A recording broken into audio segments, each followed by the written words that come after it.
Vaheguru Ji Ka Khalsa, Vaheguru Ji Ki Fateh. So, welcome back everybody. What we'll do is the younger group, if you know who you are, you can come with me downstairs because we're ready to start downstairs. The older group, if you could kind of just move a little bit closer. Into this area here? Yeah. And off the back? Yeah, that's it. Adam. Younger group, Midnight. Adam. You find out underneath it. I think pretty much straight away would be good. No, don't Way perfect. Everyone should be in front of me. I've borrowed the budget off the stage. There was no budget here, so I've taken the one off the stage downstairs. We need to bring that upstairs after. Shalom. Yeah. Let's move into kind of this space here. Did y'all sing at the moment? That's it. Put on that backboard where my layers over across it's bigger.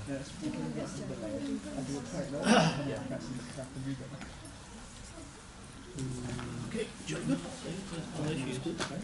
Okay. It would definitely be better. February.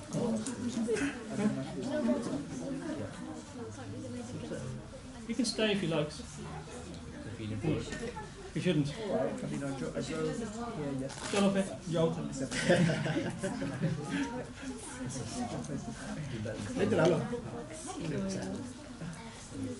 Seriously injured. Okay. We'll sort him out next time. Okay, altogether, sorry we had to postpone last month's class. So we're going to continue now with Japji Sahib Di Katha, understanding or help our understanding of Japji Sahib by looking at the meanings a little bit more closely, looking at context that Maharaj has written the Bani in and what it means. So, as ever, before we start, what we'll do is we do the part of the 18th body, which is where we are today, and we'll do that, and then we'll start to look at it a line at a time. So, all together, Asankh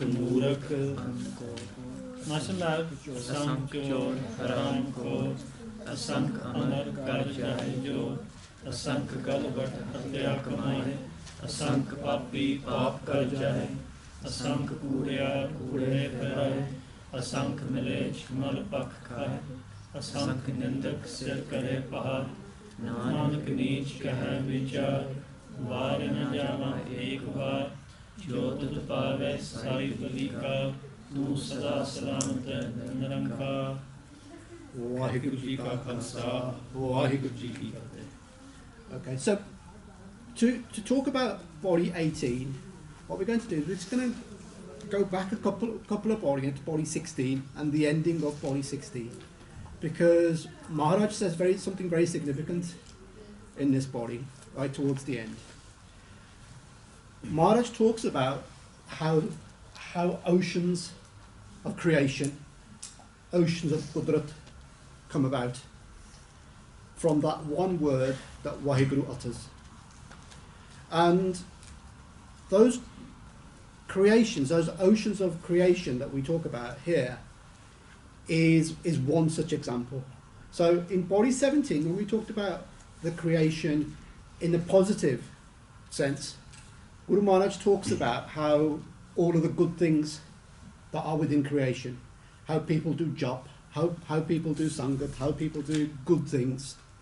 In body 18, Maharaj talks about the negative. So it's a bit like talking about two streams of water. One stream in body 17 is really positive. Jitte jap there, tap kar there, sangat kar there, puj there. All of the good things. And whilst we talk about a stream carries water, doesn't it?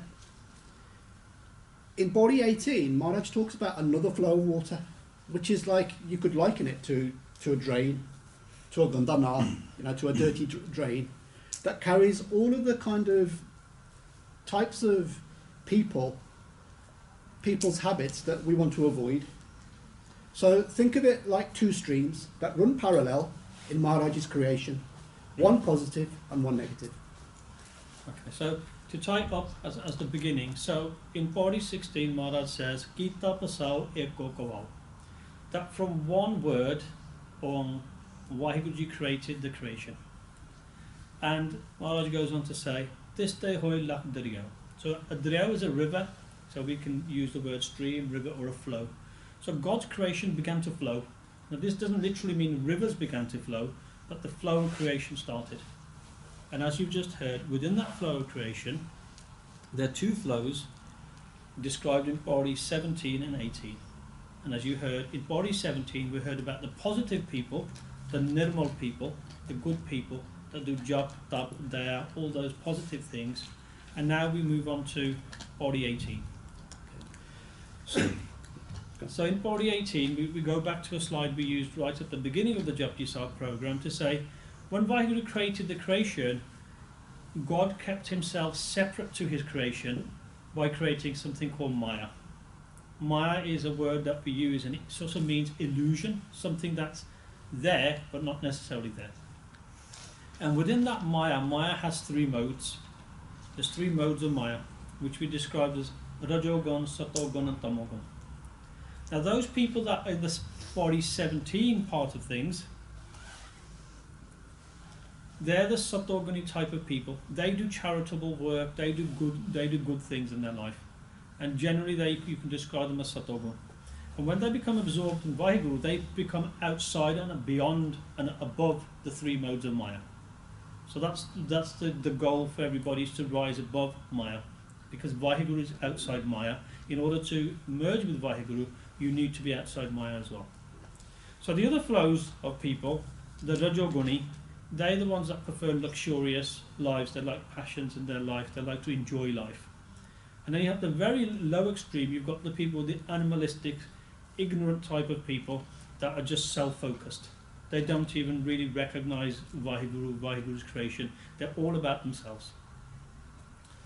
So, as Bhai Sahib said, of the countless flows that Vaheguru has made, one flow is this one. So altogether the talk is the first talk, Asank, Asank, Murak and Gaur. So this flow of people, as Bhai Sahib said, is that in the picture, if you look at the top, a nice flowing clean river. You sit by that river, it's tranquil, it's calm, it's got a good feeling. So it transports you to a really positive place if you sat next to that river. The other stream next to it is one that's dirty and polluted. It's one where if you kind of sat next to that, you probably wouldn't be able to do so for too long because of the stench from it. And this flow is one that Maharaj observes in Body 18. That this one is one where there are people who are ignorant, people who are spiritually blind, people who cannot see beyond just that, people that can't see themselves as being something other than just a physical being, rather than a spiritual being. Okay, so if we say the line again, Asank, so the first question then is, what would you say in your understanding? So I deliberately haven't put the slide on because you'll just read it. I know you guys know. What does Murak mean? Asank Murak. Is it fool? It's a fool. Yeah. Okay, why do you say it's a fool? Is she right, everybody? I think she is. Yeah, Murak is correct. Yeah. Murak, we use the word in everyday language as Murak as somebody that is foolish or is a fool. Yeah. But in Sikh class, what we try to do is we try to go beyond just the literal akriyat, the literal word-by-word translation. So what we want to do is just break down that word a little bit, Murak. And Murak, or Murak, is made up of two words. Mugyunda. Anji? Huh? Mouth. Yeah. Mouth, face. Yeah. Rak gyunda. What does rak mean? Minu rakla. Aite rakla. Anji? You gonna say it? Raj is going to tell us. No. Rak. What does rak mean? Aite Anji? rakde. Like to put down or lay down. So. To lay down, to keep. Yeah, to Yeah. keep, yeah. Okay, so in another translation, what you could say is, Mu rak, Mu, face, somebody or something that preserves their face by saying something, doing something, just so that they can preserve their face. It might be that they're denying something that's true. It might be something that they're kind of lying about. But just to keep face, they will say something, they will do something, just to kind of just be on that kind of, maybe curry favour with certain powerful people. Maybe that's why people do it. Okay, so the picture I've got here is mu. What's the other thing down the bottom? Brain. Our brain. Okay, so what do we do with our brain? Think. We think. Now, the reason why, another definition of murak, why a person is described as a murak, is because the mu is really big, i.e. they talk more than they think. So somebody who talks without thinking, then they are normally talking nonsense, or they're pretending to know what they're talking about, but they don't.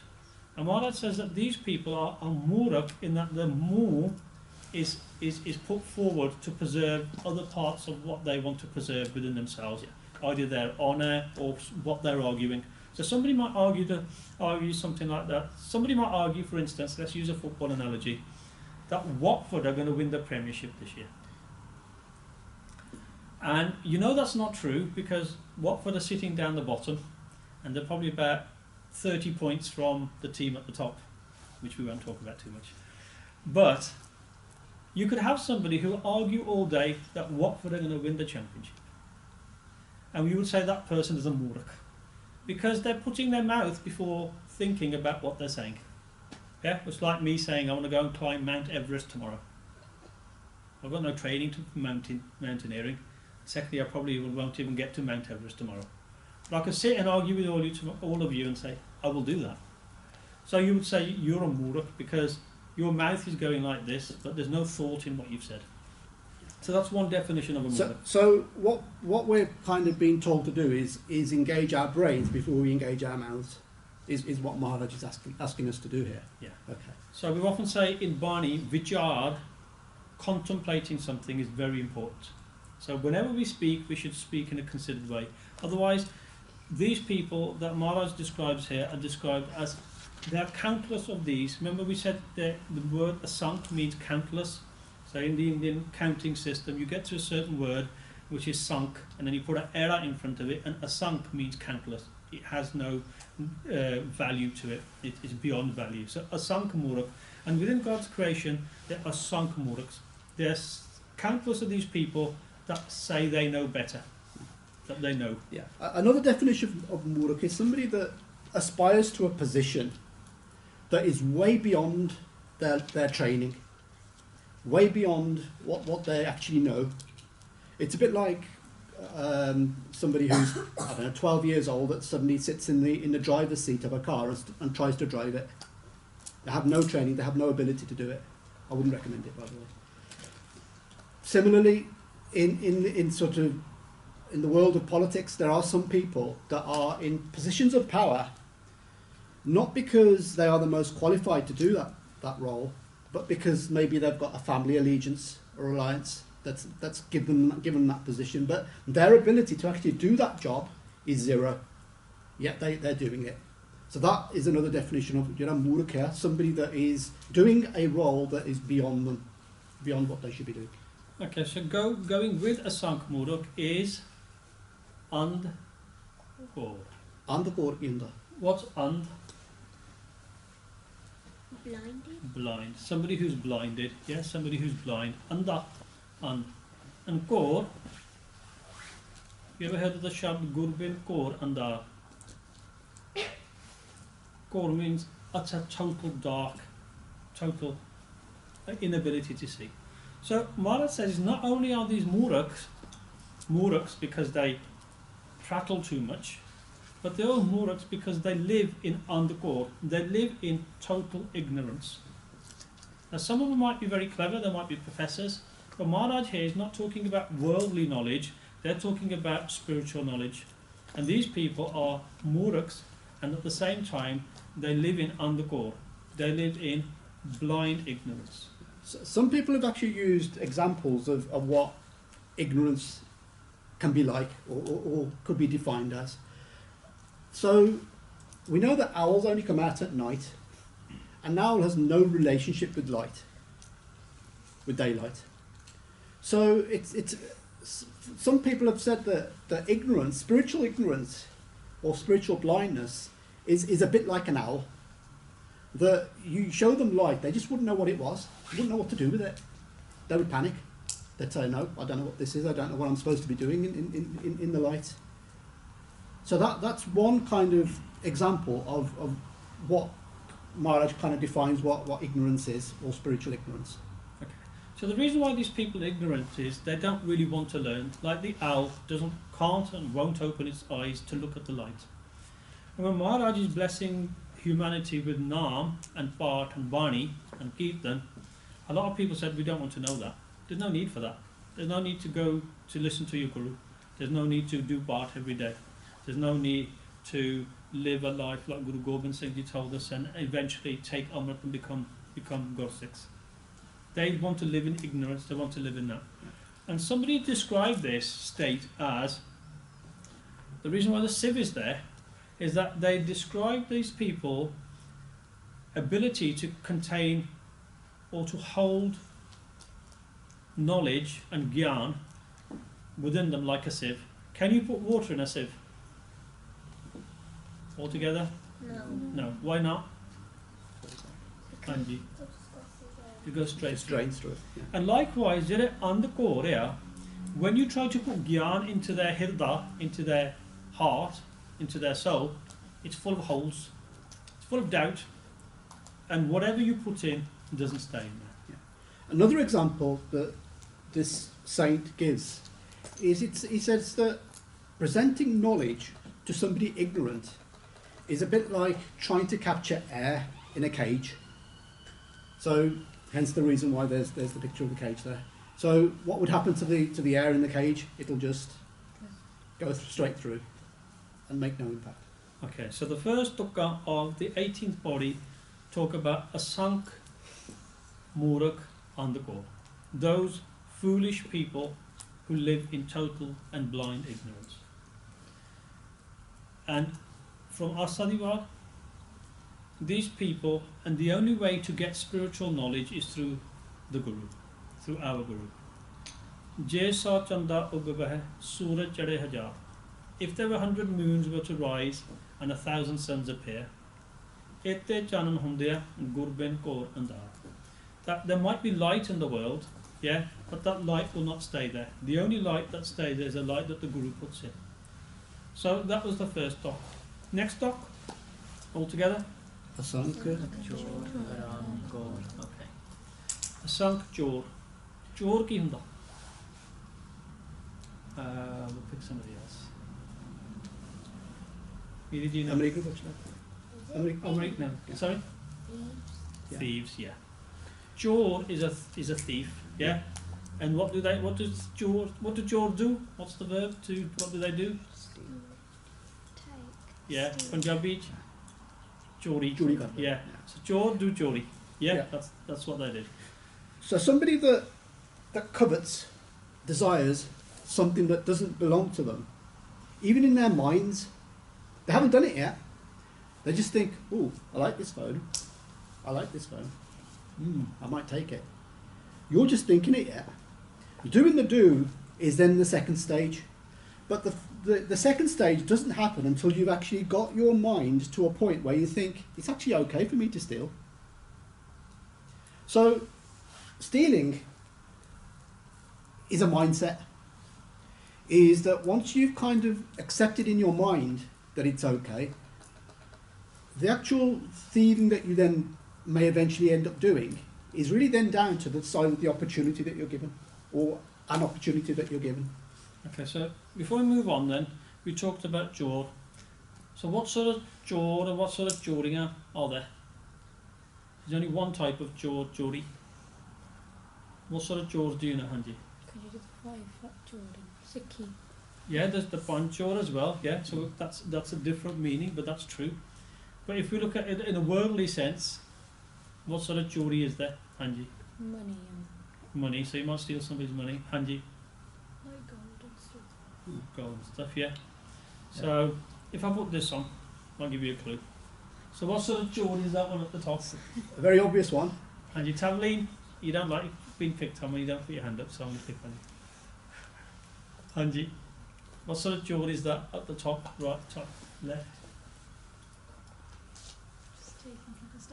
What are they called? Wait, it's on this side of my pocket. So. You just said it. What are they? Pickpockets. Pickpockets, yeah. So there's pickpockets, yeah. This jaw, that jaw over there, Looks like a burglar to me. That. Angie.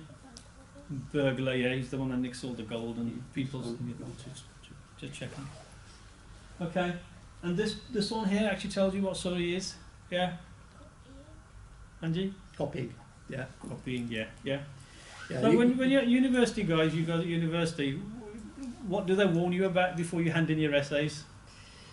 Plagiarism. Put your name on it. What does that mean? It means that, like, Dealing.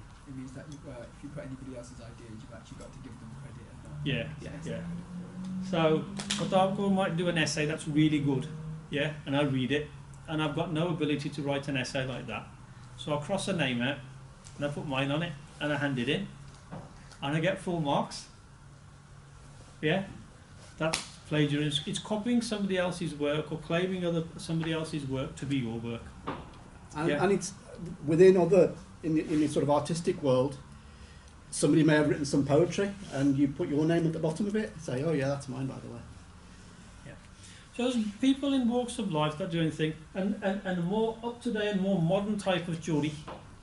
Who's that one, that Hanji? A scammer. Yeah. A scammer. Another word we use. Who's doing IT? IT Jord. What do we call them? IT chores. IT Jord. Keen they have. Hackers. Yeah. What else do they do? Fishers. Yeah. Identity theft. Identity theft. Yeah. So I might take somebody's bank card and try and learn what their code is. Now you don't know yet, but people get phone calls at home pretending to say, "I'm from your bank," and somebody's gone into your account. So if you tell me your account number, I'll check that everything's okay. And poor old people who aren't very good at internet things and good at computers, they go, "Okay, you can have my password." Yeah. And before you know it, they're thousands of pounds out of pocket. Their bank is Cully.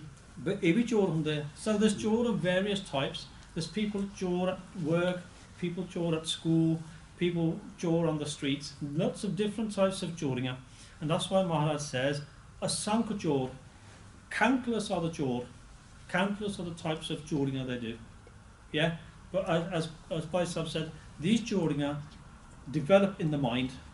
You just don't go and say, "I'm a fool now." You first think it. Yeah? So it's first in your mind. And that's why jaw is described as a sunk jaw.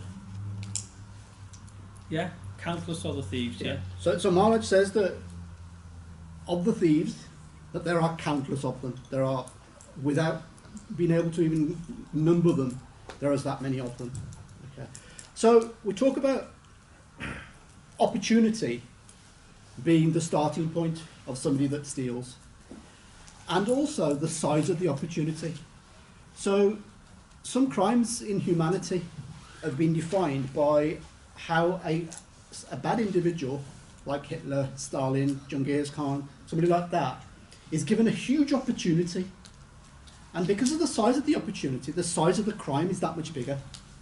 Yeah, so it's within stealing, you know, there are people that are petty thieves, and those ones that commit crimes that are worth literally billions of pounds, and it's all down to the fact that the size of that opportunity is that.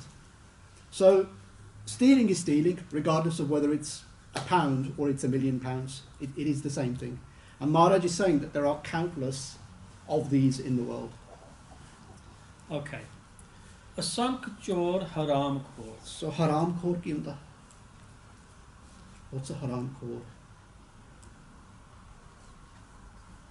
Anji. Are they embezzlers? They are. Embezzlers ki hunde? Embezzlers ki hunde? Anji. So like it in an office and you just keep taking money without like, the Well, company knowing. Yeah. So haram khor is somebody that takes somebody's kamai that usurps someone's right.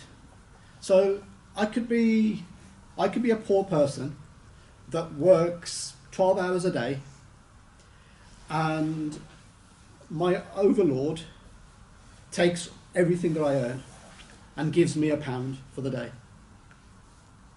after working 12 hours. That overlord could actually be called a haram khor, because my effort, my sweat of my brow goes all to him. So that's what a haram khor is, somebody that takes somebody else's rights. So you talk about sort of modern day slavery, you've probably heard about that concept. That people are very aware, the police are very aware of it, where people are made to work for very, very little, in some cases work for nothing, just for board and lodgings.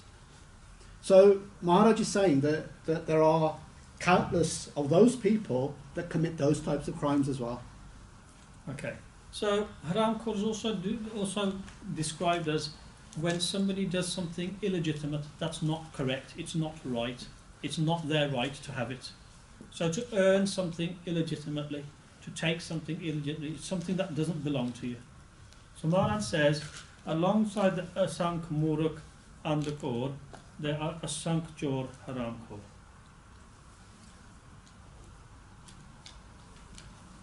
Next line.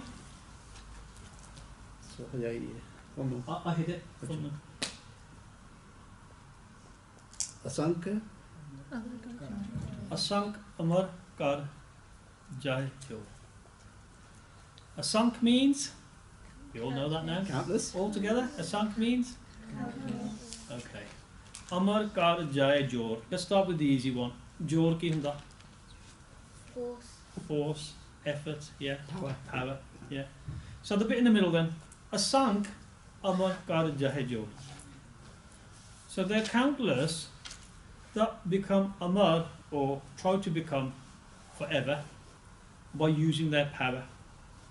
And not only using their power, but using their power to impede and keep others down. So, asank amar kar jai jor. So, people can forcibly make other people do something else. You talked about modern day slavery. So, let's have a look at this slide. What does that tell you? What's the boot on the small person?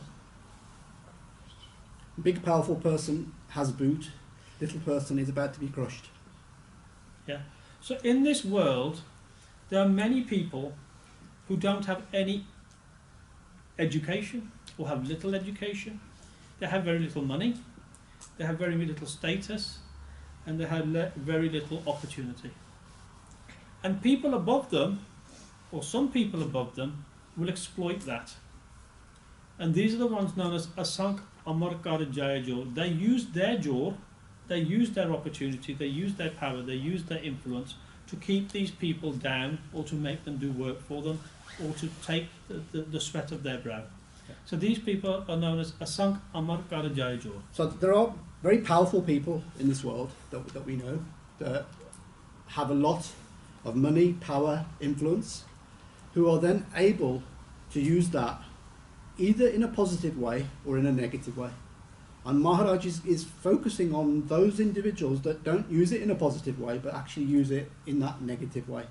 So if that powerful person was to make a hukum, create a hukum, that said that poor people had to do this or they had to do that, knowing full well that that person's capacity to follow that command is limited, that they won't be able to do it anyway. It's a bit like money lending. You know, there are some people that lend money to poor people at an incredibly high interest rate, knowing full well that they aren't going to be able to pay that money back. And because they can't pay that money back, the interest just goes up and up and up, to the point where their lifespan is such that they won't be able to cover that debt ever whilst they're alive. So these people will exploit whatever power they have. So we used some examples before. Hitler, Stalin, Genghis Khan. There's more modern day ones. We talk about the 18th century Sikhs who had to survive against masses of people trying to, or the leaders of the time trying to use their power to crush them and kill them and wipe them out. Yeah. So you see the one from the Egyptian times where the slaves are made to work, and people are using their power and their political power to do this. Now, if you take the example of Hitler, how did Hitler manage to kill so many Jews? Angie? He like had control over the armies. He had control, power, armies. Angie? He made the Jews build the infrastructure to kill more Jews. Yeah. So he caused these people to suffer, and the slaves in Egypt was similar. And now these days you get political powers. In the Punjab in the 80s, the government in India made powers up. They could search Amritdhari Sikhs, and they just made that law up.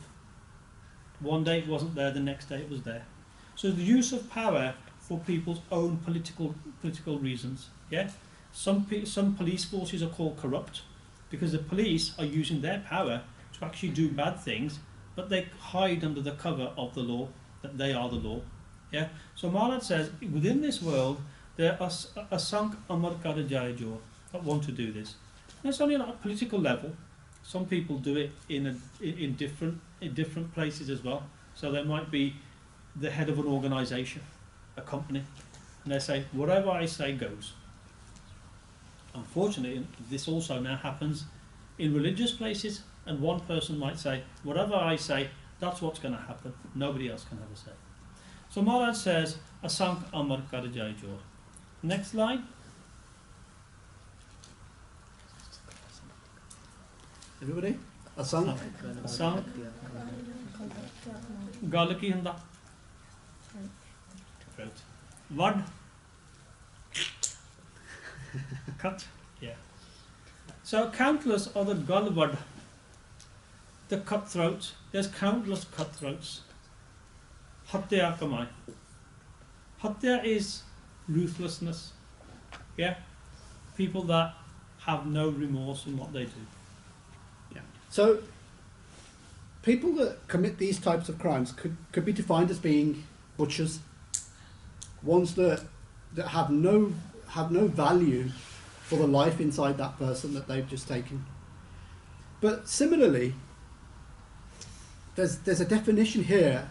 Apart from people that actually do the actual killing, slitting people's throats, and we know some Sakya, Guru Nanak Dev Ji's Jeevani, that they came across people that would literally cut your throat for nothing. So Sajjan Thug was one example of that type of person that Maharaj came across. What did Sajjan Thug do? Anyone remember? He used to He used to get people to try and stay over at his house and then just kill them in the night and then take all their possessions. Yeah. So Maharaj came across some of these people that he's making this observation about. Yeah, so there's those ones that cut your throat in a literal sense, but Maharaj is also talking about people that slit your throat and let you die, let you go through that pain very slowly. A bit like, with ritual killing, where where the jugular is cut and then the animal is then just bled. Maharaj is saying that there are some people that treat other people in that way, that they exploit them in such a way that, again, a bit like powerful people doing certain things to less powerful people, is they will exploit them for the rest of their lives. And that blood that's dripping out of them is their life that's dripping out of them. Very slowly, very deliberately, but it happens. And it's happening. Okay, so countless are the Galabad Hatya Kamai. They do Hatya, they do ruthless acts, yeah? And they seem to have no conscience about it. They go about doing this, it becomes part of their lives. Asank Papi Papa Kar Jai. So, Papi ki hunde?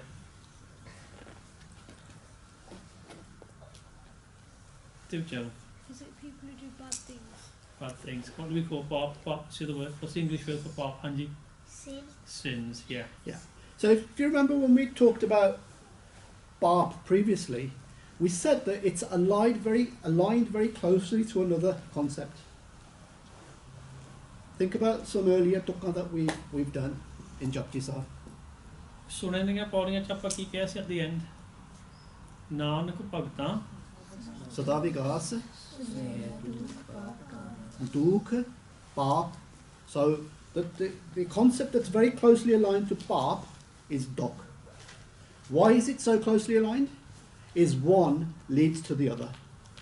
Okay, so if we create Dok, pain, for somebody or something, that bounces back to us as a Bap.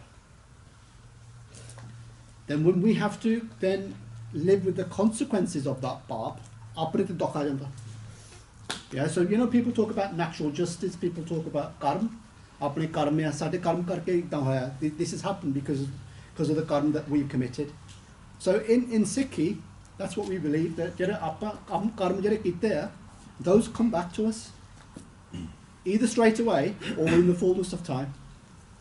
So in this concept, the papi that Maharaj is talking about is generally people that they've created the situation where they've hurt somebody, either through word, action, or deed.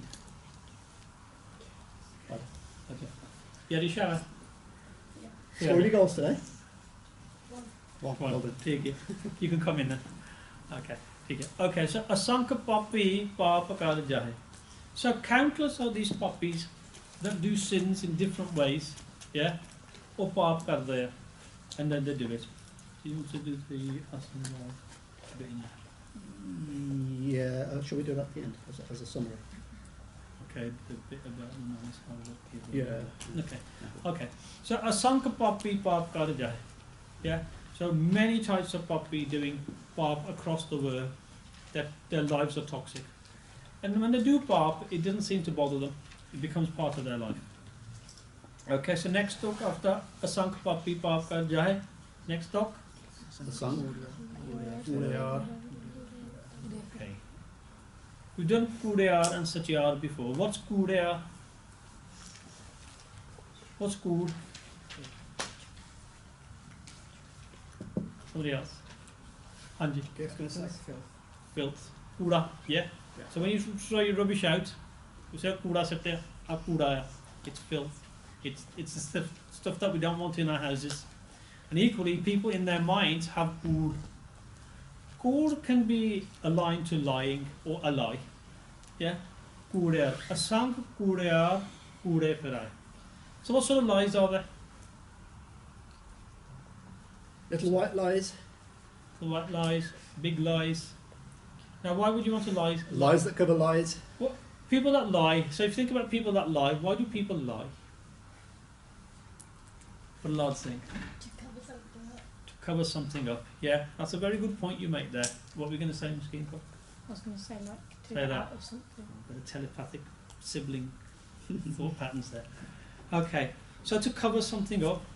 So, okay, let's pretend. Not that you would do it.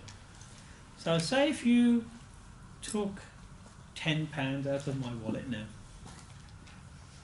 When you say cover something up, if then I said to you, have you taken £10 out of my wallet? So what was the first act that you did wrong? Took out your wallet. Okay. If I came up to you and I said, did you take £10 out of my wallet? And just pretend you said no. So is that the second lie?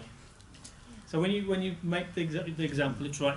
So liars, or people that lie, keep lying to cover that up. And the third lie could be I wasn't even there.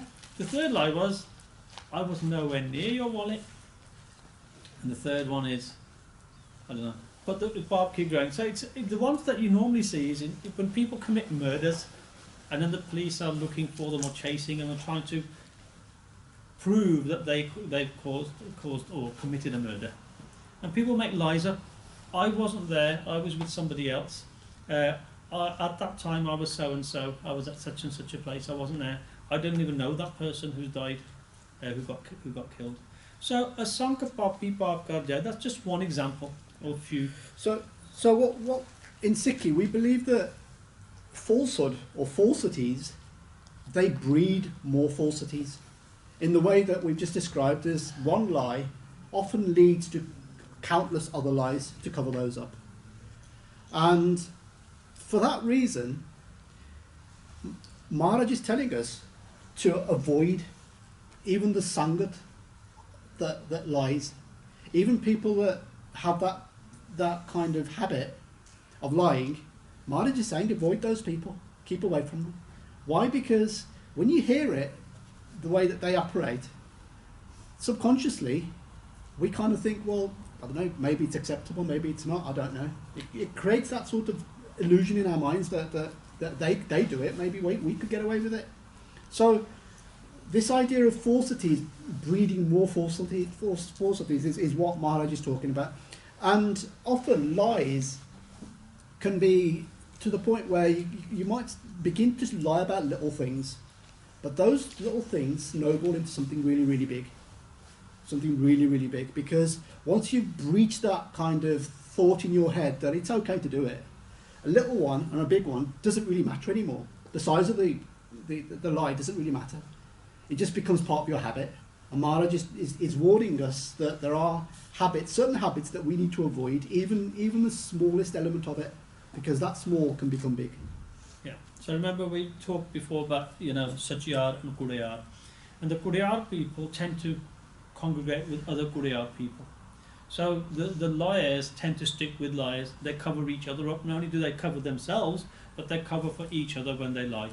Yeah. So what is a petty criminal and a petty liar becomes a big liar and a big criminal because they surround themselves with those people. And in that shab that we looked at when we talked about the Kudayars, we talked about Satyar Sikh Baithe Satgur Pas.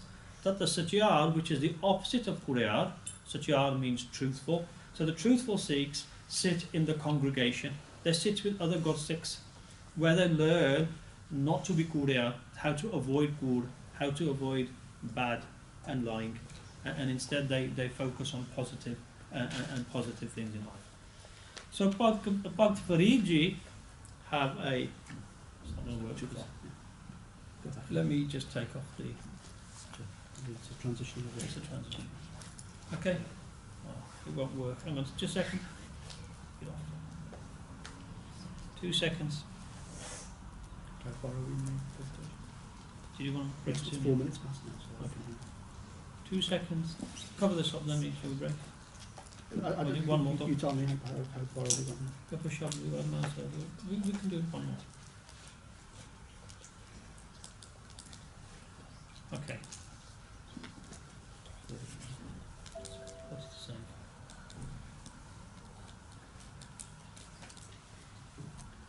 So Bhakt Farid ji explains this to us in a shop. So in this sort of Bhakt Farid ji says, "Boliye sach dharma, jhoot na boliye." What does that mean? What does sach mean? Okay. What does jhoot mean? Okay. So boliye sach dharma. Dharma is about speaking truth, telling the truth, acting in a truthful way. Boliye sach, jhoot na boliye. Yeah.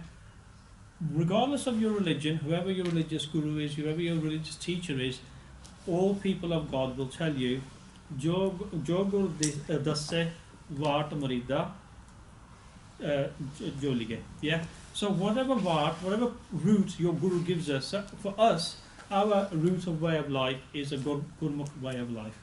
If we don't travel on that path, so that path where we speak the truth, then we're not travelling on the path of our guru. And Islam will have its laws, Hinduism will have its laws, Judaism will have its laws, Christianity will have its laws. And for each person of each religion, it says, Boliye sattam jhoot na boliye. Yeah?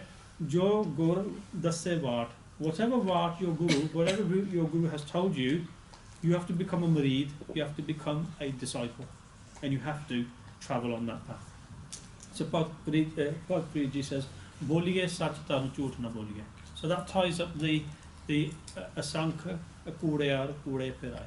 Yeah? Do you do one more? One more, yeah. Yeah. Okay. So the next stop, Asanka, Malech, Malbakhai.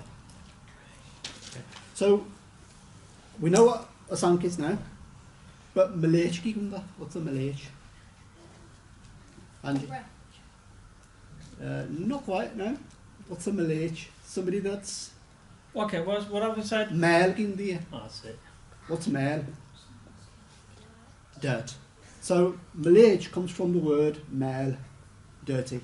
unclean. Okay, so often used in a derogatory sense. That there were certain people in Guru Nanak Dev Ji's time that were described as being malechis, people that were unclean, in their habits and also in their outlook on life as well. Yeah. So from a just eating point of view, there's some people that eat filth. They eat dirty animals. Yeah. Now if you look at chickens, where do chickens reside? In a battery farm. These days they do, yeah. And how stinky and horrible is it there? What do they peck on? Anything. On poo, yeah. Anything. Anything. How dirty are pigs? What do they eat? What do they live in? Muck. Muck. And then some people think it's good to eat these things. So from just a physical eating point of view, a sanka malech mal pakakai. These people are eating mal, gund, rubbish. Similarly, in a physical sense, that's one translation of it, that you're actually consuming it. But another way of consuming gandagi, dirt, is by association, by listening to certain things that take you in a certain path, looking at certain things in a certain way that take you through a different path. That is also consuming, because we're taking it in, aren't we? So we're not taking it through our mouths, but we're taking it through our eyes, ears. So in that way, we are also consuming. We are also eating something. Yeah. Again, what Maharaj is saying is avoid those things that kind of take us down that wrong path. Okay. So malech can be both from a physical eating point of view and also from the company that you keep and the mindset that you get. So you'll have a malech, a dirty outlook and a dirty existence. Yeah. So what we'll do is we'll stop there. 5-minute break, back at 15:15. Yeah, keep alert. Okay. Waheguru Ji Ka Khalsa, Waheguru Ji Ki Fateh. Okay, so we've just done the Asank Malech Malapakakai. Next line, all together. Asanka. Asank Nandak Sir Kare Pa. Okay, Sir ki hunda? Head. Par. Weight. Okay. So who's this? What's this Nindak bit? Asank and Nindak. What are Nindaks? Someone's going to say slander, aren't they? Hanji Palal Singh, what are you going to say? Yeah, Slanderer. okay. What does a slanderer do? Talk about people behind their back. Shabash, yeah. And Hord? Anybody else? Any elaboration on talking behind people's back? Saying bad things about them. Bad things Okay. necessarily? So you're saying bad things about something necessarily bad in itself? Like sort of not doing it in front of them, like. Okay. Get behind their back. Yeah, so if I make a statement, if I said Hitler was a bad chap, is that right or wrong? Is that necessarily slander or is it just a fact? Just a fact. So that's not necessarily slander. If I said to you, Aurangzeb was a bad ruler, is that slander or is that just necessarily just what history tells us? History tells us that. Okay. So when Maharaj says Asankanandak Sarkare Par, so there's a definition here.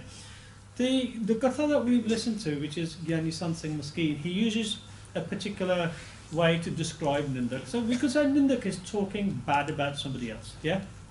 So we might say that Maskeen Kaur is going to do Kirtan, yeah? And when she's here, we might say, very good, very good. And afterwards might say, she's not that good, is she? Yeah? Or Jaspit might do the next shot and says, she wasn't that good. But we might tell her, you're really good, yeah? But behind your back, we might say, you're there, me, yeah? So that is, now in itself, if she was no good, we could say that's true. But if we're saying something that's not true, just to get our point of view across, or because we don't like that person, that becomes ninda. And that becomes slandering of somebody's Okay, person. so the definition here, so ninda is to talk about somebody, that's a very literal translation, but a more defined definition of what a ninda is if I was to talk about something that was good, but then to paint it as something that was bad, that's ninda. Yeah. So Yeah. the description is, so if I was to take somebody's someone's or something or somebody's achievements and actually say they're less than they actually are, that is ninda. If I was to take somebody's achievements and actually build them up higher than they actually are, that is something called ustat. It's an untrue, not a real true praise of something. Yeah? I mean, So- ustad itself isn't a bad thing, Yeah.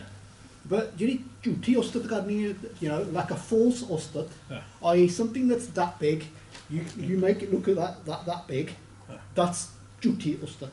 Okay. Yeah. And Maharaj tells us that we need to avoid that in the same way as we need to avoid ninda. Okay. So ninda is something that's described as something which is not correct when you're saying it. So you can make it, as I say, you can say something's bad and it's factually true, that thing is bad. But so, for instance, if I say, is a rose flower a flower? Is that true? Okay. Is the thorn on a rose a thorn? Or is it a flower? It's a thorn. So if we call a flower and a thorn, that's not ninda. But if and it's not ustad either. Yeah. But if I was to say that the flower is a thorn, that's ninda. And if I said the thorn was a flower, that would be ustad. It would be a false ustad. So what Maharaj is saying is that I want you to position, I don't necessarily want you to talk badly about people, but you will come across people that will try and force you to do something, and you might have to make a stance and say, look, no, that is this and that is that. This is true, that is false. And that's not necessarily slander, you're just saying that this is not right. Yeah? So ninda in itself is bad, but you have to remember the context that ninda is in. Now humanity in the whole likes to hear its ustad, but hates to hear its ninda. So I could be sat here and I might say I might think I'm a good footballer, and somebody else might say I'm not very good, and they might say it behind my back. Then I might come to hear about it. Then I'm going to be all having a strop about it. He said this about me. I'm really good. How dare they say that about me? I'm a really good guy. How can they say this about me? So people like their ustad, but they don't like their ninda. And one of the bhakts says that actually my friends cause me anguish. Why do my friends cause me anguish? Because they're my friends, they always say good things about me. I would rather prefer they told me about my shortcomings. And this is what Maharaj is saying, is that when we get caught up in ustad and ninda, we have to be careful that sometimes we only want to hear good things about ourselves. We don't want to hear bad things about ourselves. And sometimes Maharaj says it's actually, it's a good thing to hear a little bit about what you really are. Not always want to hear good things about yourself. And we always want to be better and better human beings. So, ninda in itself. But to bhagts, ninda doesn't matter that much. Bhagt Kabirji, in fact, says, nindo, moko lok nindo. Hey people, slander me. Doesn't bother me. Say things about me behind my back. Doesn't bother me. Whereas worldly people will say, don't you dare say anything bad about me. Never talk to you ever again. Yeah, that sort of stance in life. So Maharaj is saying that that ninda is bad. Yeah, that's a given. And that's why it says asank nindak, that do ninda in what is the true sense of ninda. There's countless of those. Asank nindak sir kare par. So the kare par means that every time you do ninda, do you remember when you did the presentation on karma? And you said it was like firing an arrow and once you've got enough arrows in your quiver, then that becomes a gun. And ninda's the same. When you ninda people, you're making bad gun for yourselves. And they're like a load of something on your head. Like one piece of ninda might not be that bad, but when you continuously do it, and some people come into a habit where they get into a habit of doing ninda. I'll talk about so-and-so, I'll talk about so-and-so, I'll talk about so-and-so. They can never find a good thing to say about anybody. Everybody's bad apart from themselves. And that person becomes upset. So Maharaj in this talk is saying, Asank nindak sar kare par, that those that do ninda really consider what you're doing. You're adding to bad karma. So in this body, so far, we talk about wretchedly low people. and Nindaks are also amongst that. Asank Nindaks are very high. Now Maharaj says, Guru Tegh Bahadur Ji Shabd in Sart Rag, Guru Tegh Bahadur Ji, who was the absolute embodiment of not being involved in Ustad or Ninda. Guru Tegh Bahadur Ji was risen above all of this. Everybody stay focused, some of the little ones coming back. Yeah? So, Maharaj says, how can you rise above Ninda? It's not necessarily an easy thing. So the Shabd, I've done it again. Let me just take the transition off. That'll let everybody come in as well.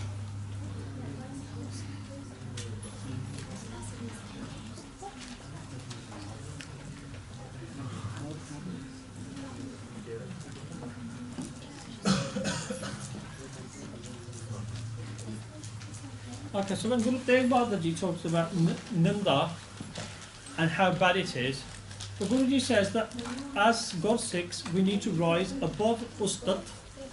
What's Ustad, guys? Yeah, no, you're not all folk, Hanji. It's the opposite of Ninda. So when you're like not praising, but It's praising, yeah. So to get praise is Ustad.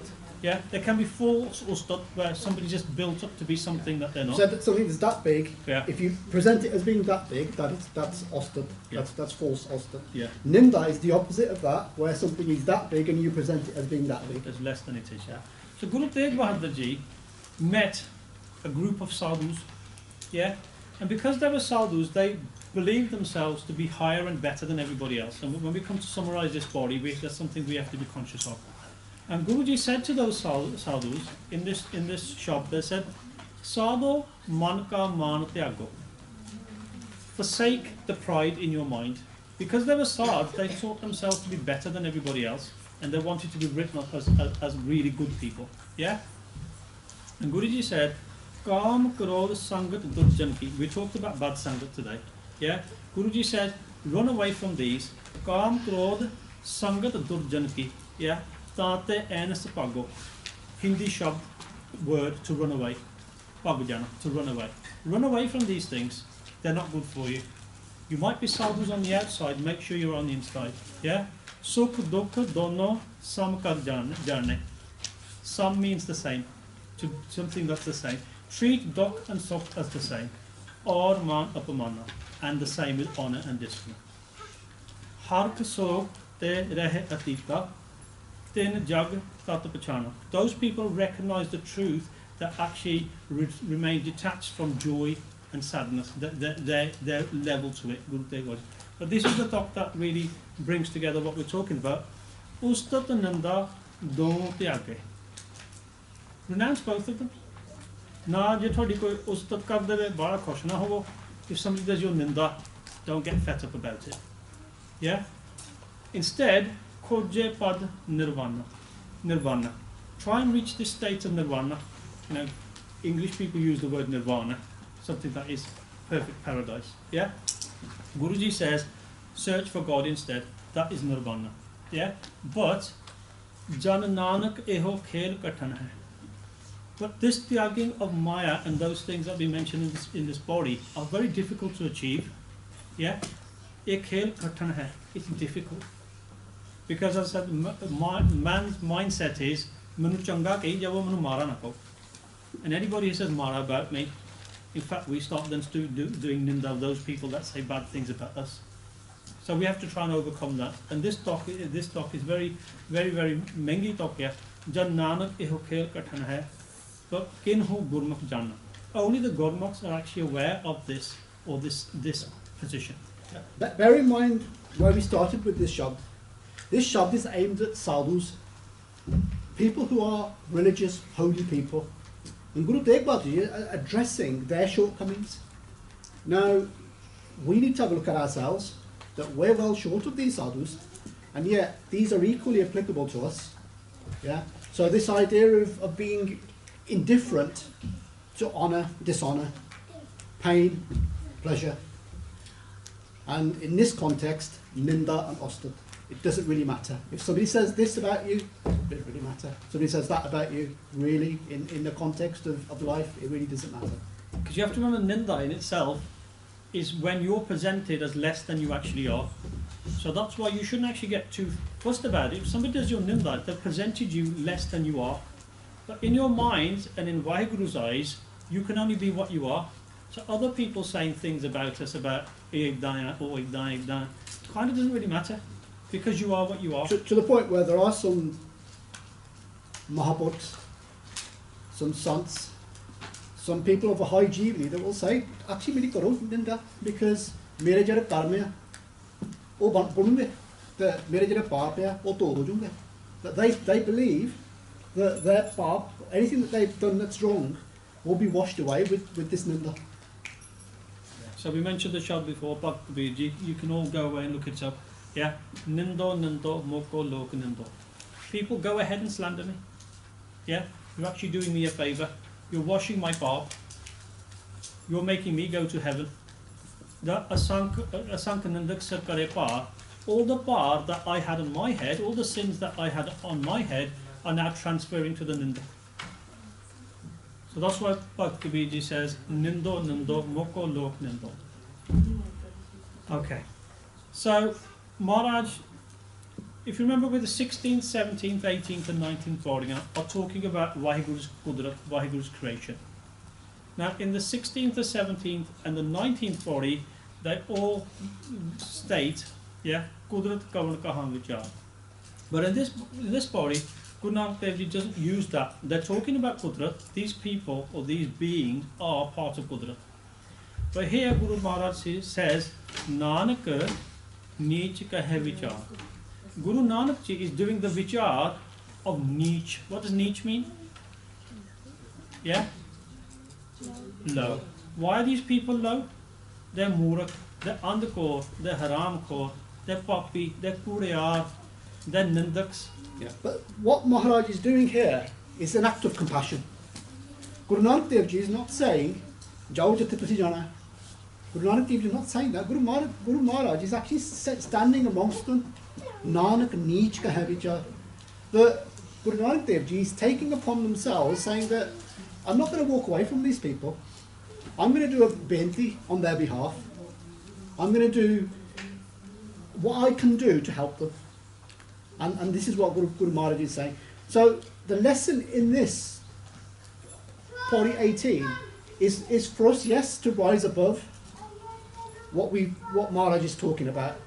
Now, if we were ever part of that world, that negative world, Maharaj is saying, rise above it, keep rising above it, don't go back into it. But by the same token, what Maharaj is also saying is have compassion for these people. Have compassion for those people. Because that we were once amongst them, that we need to be careful not to become them again, but by the same token, we have to be compassionate. Guru Nanak Dev Ji's whole mission was one of compassion. Was not to say that you're a lost soul and you will never be found again. Guru Nanak Dev Ji is not saying that. Guru Maharaj is saying the opposite. Guru Nanak Dev Ji saved people that you would say would not worthy of being saved. Why? Because Guru Nanak Dev Ji is saying that the doors are open for everybody, not just for the virtuous. Guru Nanak Dev Ji says, Nanak Neech Kahe Vichar. And we will never call Guru Nanak Sahib Neech. The Gurus in many places have called themselves Neech, but we could never come to do ourselves on that. Because God is compassionate in every way. And Guru Maharaj, you might be referring themselves as lowly, but they never are, because they are Vaheguru themselves. But they are here to save humanity, as you've just heard. So Nanak Neech Kahe Vichar. Guru Nanak is vicharing, is talking about the Neech when listing them in this Padi. Yeah? And they say to Vaheguru, Varana Jama Ekvar. I cannot be a sacrifice to you even once. Yeah?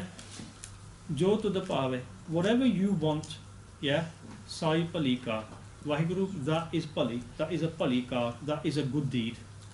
So if you've created all these people, that's part of your Qudrat.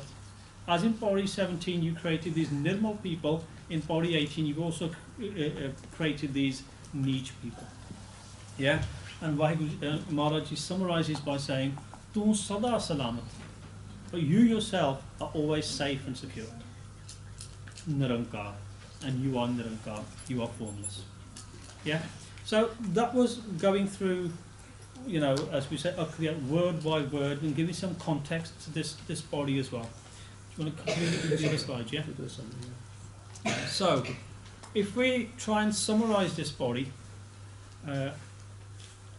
we could look at this slide, but I think we also maybe just go to this one. Yeah. Cross-reference it. Yeah. Could you see that? Okay. So, yeah, go on. Yeah, okay. So, the observations in body 18, a key learning that Maharaj gives us, is how do we view those that are deemed to be niche? Yes, as we've said, Maharaj is saying that you're not part of this world anymore, this niche world, but equally stay away from it, but also acknowledge the fact that you don't want to become hankari because of it. Don't say that, mate, now look at me, how great I am. Maharaj doesn't want us to strut around like peacocks and say, yeah, look how such a we are now. Yeah, Maharaj wants us to then go and help those ones that aren't. So, in this context, what Maharaj has said is there are various sort of sakya that we can kind of cross-reference there. One of which is where Guru Angad Dev Ji have sangat that Maharaj gives instructions to one who is suffering from epilepsy. Guru Maharaj tells them, Sharab Sharko. To somebody else, Maharaj says, Chut Sharko. To somebody else, A Sharko, A Sharko. The Sikhs that were with Guru Angad Dev Ji say to Maharaj, "Tusi sare nu sab kuch tyagi jande hai. Ki karan? What's the reason? Why are you asking everybody to let go of everything?" Guru Maharaj said that to accept Waheguru Naam, you have to have empty hands. You can't have hankar, you can't have ninda, you can't have all the other things that we talked about in body 18, and also have Naam. That we have to be able to accept it with both hands. So that's why Maharaj was saying, Avidyavada, let go of that. Avidyavada, let go of that. Yeah. So there's a learning in this, as we say. It's not about us feeling, or if we start to walk on this path. So that's why the arrow on the slide went up. So it moved from Kureyar to a Satyar position, and we have to be careful as if we in our life start moving up that arrow towards Satyar, that we don't become full of homme in trying to do it. So the key learnings are this world contains many spiritually and morally low people, and in the Pauri Maharaj describes these as muraks, andakors, haramkhors, nindaks, chors, kudeyars, hatya kaman wale, nindak, and all the words that we've learnt about today. But the spiritually awakened have to be mindful of hankar, yeah? So we have to empty our hands, and you heard the Sahib Guru. But one of the greatest Gursikhs of the times of the Guru is Bhai Gurdas Ji. And Bhai Gurdas Ji shows utter humility, just like Guru Nanak Dev Ji, Guru Amar Das Ji, Guru Ram Das Ji, and their Bani have called themselves at times low, even though they're not, to show their humility, yeah? So when Guru Arjan Dev Ji says, Gursikha ki har tur de hum papi pi gatkai. Guru Arjan Dev Ji is not papi in any way, shape or form. That's for us. Asi papi. We are looking for the tur of the Gursikhs, the ones that Guru Tegh Bahadur Ji mentioned, yeah? The Gurmukhs that are above Ustat and India. When we find those sort of Gursikhs, they lead us on the right path. And Guruji and their Gursikhs become low. So I haven't got the translation on this, so I'll get it for next time. But Bhai Gurdas Ji was once asked, people said, oh, let me take the transition off. Yeah, so we're going to do the context, and I'll Just get back to the other. I'll need to be on it to do it. 2 ticks. What you get? Okay.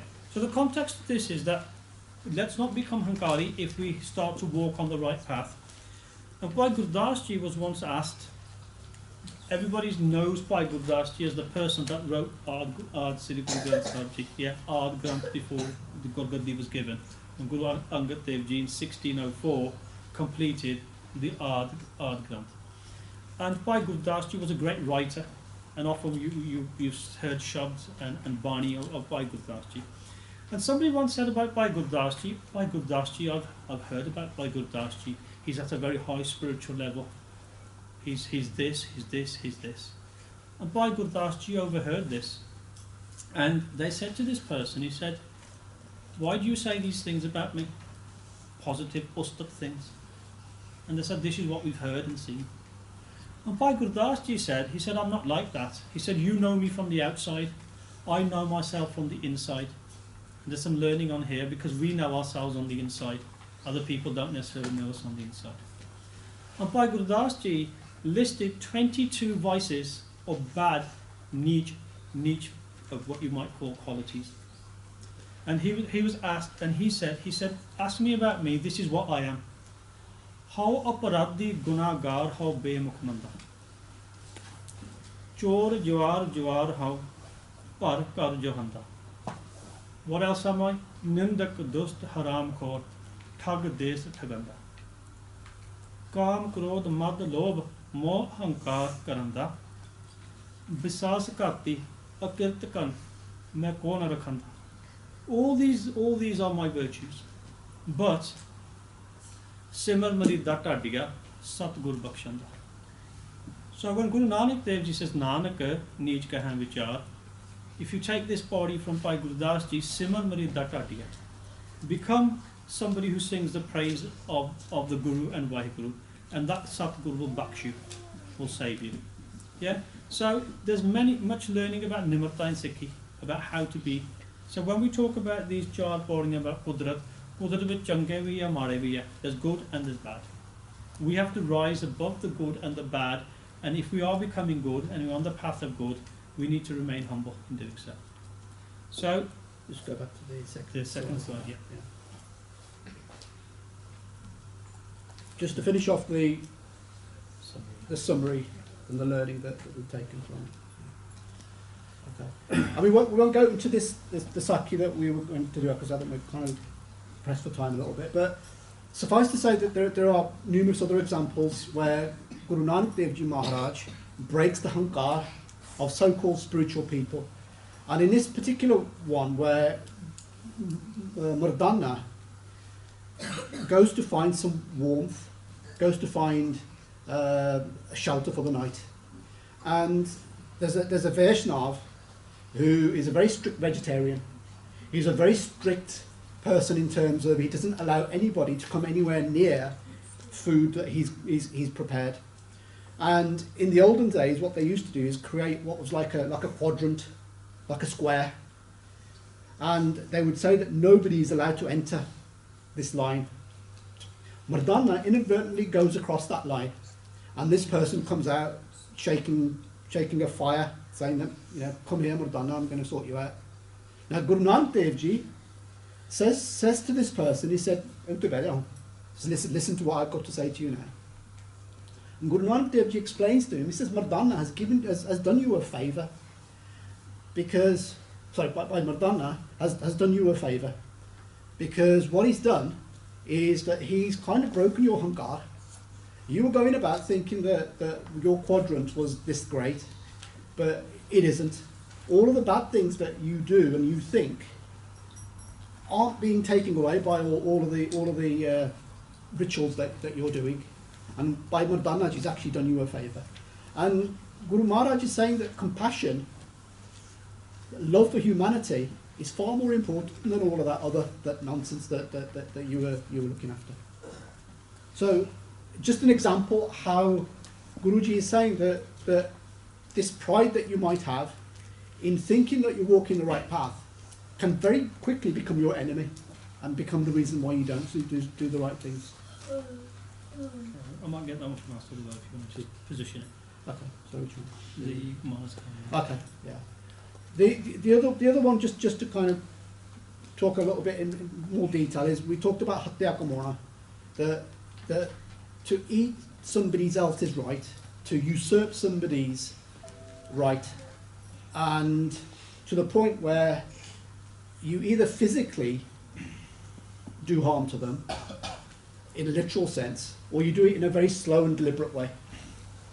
And in Asadiwar, Guru Nanak Dev Ji Maharaj talks about an observation that they make about what they see. Yeah, so what Maharaj says in this salok is that during the time, the Brahmins, who were supposed to be the people that gave guidance to people, would undertake acts with their Muslim overlords and do the same wrong things as the Muslim overlords were doing. And the Khatris would also do the same as well. And instead of actually guiding people on righteousness, they used to look perfect on the outside. They did all the rituals from a religious point of view, but inside there was no Sach in them. And Guruji describes these people as Manas Khane. They were man-eaters. They were eating the people. They were Manas Khane Kare Nivaj. They did the Nivaj, but underneath it they were Manas Khane. They were 8 people. Yeah? Shuri Vagan, they had the Taga on, but they used to take the Shuri and rub it across people's throats. Not literally, but they did that Galvara Hatya that we spoke about. Yeah? Tinkar Brahman Pure Nad. They sound the horn, yeah, the Brahmins, they did that. But really, they enjoyed the same liquor and the same food as did the Muslim overlords. Kuri Ras, Kura Vapar. Their Vapar, their trade was false. Kur Bol Kare Aha. They made their livelihood through speaking Kur, by lying. Yeah? And Guruji describes the situation as Sarm Tam Ka Dera Dur. That Sharm, modesty and Dharm were far from these people. Yeah? Instead Nanak Kur Reha Parpur. In their lives, Kur was the overriding part of their life. Yeah? Mathe Tikka Te Toti Kakai. On their foreheads there's a tikka. Toti laisi, you know, that loincloth they used to wear. Still do. Hata Shuri Jog Kasai. In their hands they had a shuri, not physically, but the actions. They were robbing other people, cutting their throats, eating their, they would say, "Some paise le aake do, aa karo, then we'll pray for you." Yet their own lives were awful. Neel vastar pere hove parwan. They wore the same blue robes as the Muslim overlords did. Yeah, Malesh tan le puje paran. And they did Malesh. They acted in a Malesh unclean way. Yeah. But they still read the Qurans. Yeah, they ate the slaughtered cow, or the cow killed in the goat. Sorry, the goat killed in a ritualistic way. Yeah, and they would say chonke upar kise na jana. They would draw a line and call it their chonka, and said nobody dare come across into my very clean and unpolluted chonka. Yeah, chonke upar kise na jana. They ke chonka kaddi ka, they would make a chonka by drawing this quadrant.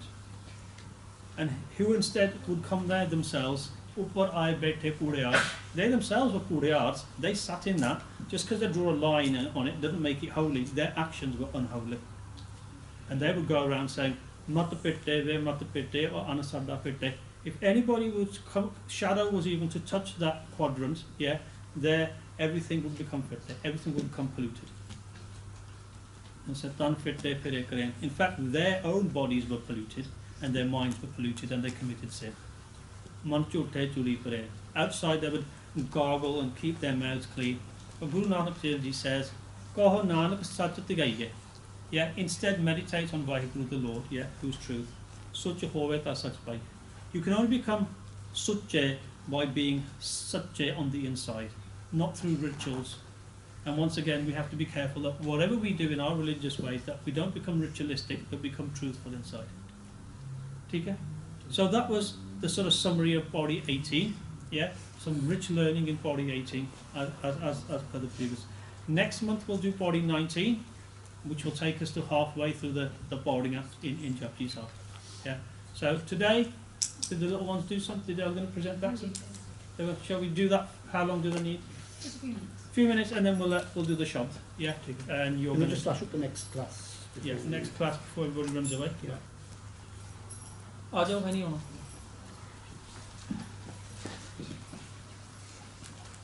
So next class is on Sunday, the 12th of January. 12th of January.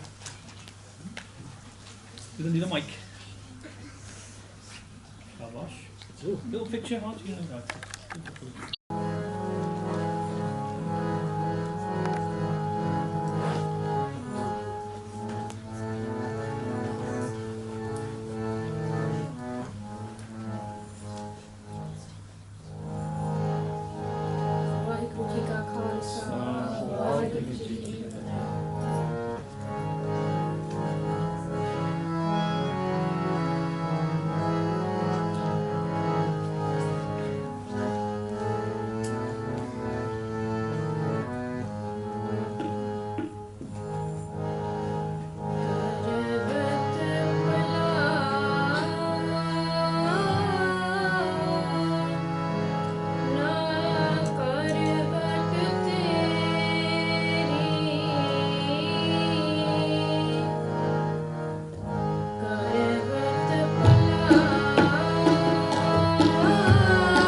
Sri Akal. Very nice, very good, thank you. Okay, so today, body 18, just remember the kind of key areas we talked about. But Maharaj has made an observation about the negatives that are in this world, for us to avoid them, but not to become proud of the fact that we've avoided them. Keys for the lesson. Okay. Yeah. Thank you all for your attendance. Thank you all for your contribution as well. Yeah. So next class is so we move on to body 19. Yeah. If there's anybody else that you know that would benefit from coming from Sikhi class, tell them about it. Send them the link. Maharaj wants us all to be singing the praises of Vaheguru. So let's come together. So it's very heartening to see young children doing presentations, doing Kirtan. Yeah. Our next generation of Sikhs is you. Yeah. So the more you're developed, the better. The more we come together, and there's no harm. Next week we've got a program in Walsall, somewhere where somebody's asked us to do a talk on why Sikh children should be into Sikhi, and it's sort of counterintuitive because we think, why do we need to answer that question? Because we shouldn't. Yeah, we should all be making the effort to walk the path that Maharaj has set us. Yeah, boliye sach tar jhoot na boliye. Yeah, jo gurdas se vaad murida jodiye. We have to walk on that path, the path of truth, and Sikhi is the path of truth. So continue to come to Sikhi class. Homework, I know last time for the older ones it was to look into Aspati 10, and I know some of you have done it. So because we're out of time, I won't get it stand up. Yeah, take it on. One last switch now. So on Friday we're at Nishkam. So any kids from Nishkam, we will see you on Friday. If you want to do a little bit of research, a little bit of homework, we're going to be talking about Guru Tegh Bahadur Ji Shahidi. So if you have an opportunity to do a little bit of work prior to that, please do so. Otherwise, we'll see you next time. What I now, Langar Shak, everybody, Matha Teke, yeah. Vaheguru Ji Ka Khalsa, Vaheguru Ji Ki Fateh.